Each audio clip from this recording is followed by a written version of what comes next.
Dolores Blumentritt. Sino siya? Siya yung anak ng kaibigan ni Dr. Jose Rizal, si Ferdinand Blumentritt. So, ang pangalan niya Dolores, ang nagbigay sa kanya ng palaya or nickname, Loleng, si Dr. Jose Rizal. So, Loleng ang pangalan ng babae. Then, ang Sandogo o Blood Compact, Walduna Bitugras, kato ng Bolen Miguel Lopez de Legazpi. Ginamit ni Walduna ang kanyang mga kaibigan bilang modelo, si Rizal ito, si Miguel, yung kanyang bayaw. Ngayon, ang pag-usapan po natin, si Walduna bago naging pintor, seaman, in navigating the use map. Ano to? Mapa ng baliktad. Anong kulay? Generally, anong kulay? Pwede. Ano pa? Brown. So, ano yung ibang kataga ng brown? Kung green ay lontian. Yung brown, ano? Kayumanggi. Yun yung kulay natin. So, tignan mo ngayon, bakit baliktad?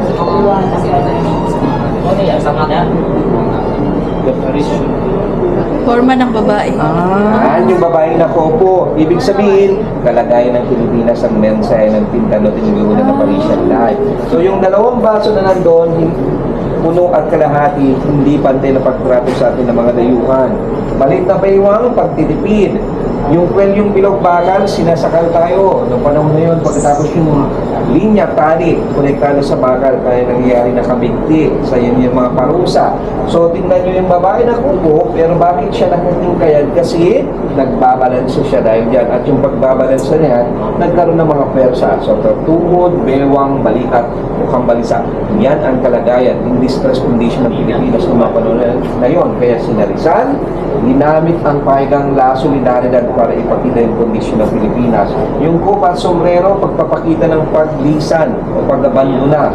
Juan Luna, diplomat ni President Aguinaldo, sila yung naghahaya ng ating kasarinlan during that time, yung independensya, pero hindi na-recognize yun. Ibinenta tayo ng Espanya sa Amerika magkano?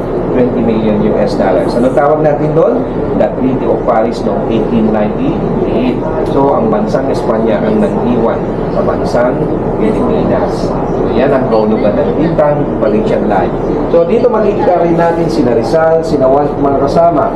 Alam nyo ba, noong 1890, nung nakita nila yung mga natives na mga Amerikano na kasing kulay natin kayo manggi, ilawag yung grupo, Filipinos, Los Indios Bravos. So, sila yung tinatawag ng mga Indio Bravo noong mga panahon na yun. So, dito naman makikita natin si Rizal, Felix Resurrection Hidalgo, si Nelly Bosted, ang nanay niya sa at kapatid.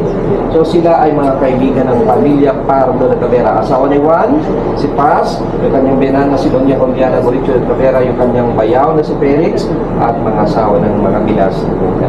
Ayan, mga bilas ni Luna Mato. So, ito yung sinasabi kung bakit nagkaroon ng pagdudwelo si Dr. Jose Rizal at saka si Antonio Luna. Panahon na yun, ito yung away nila na babae. So, si Nelly Bosted.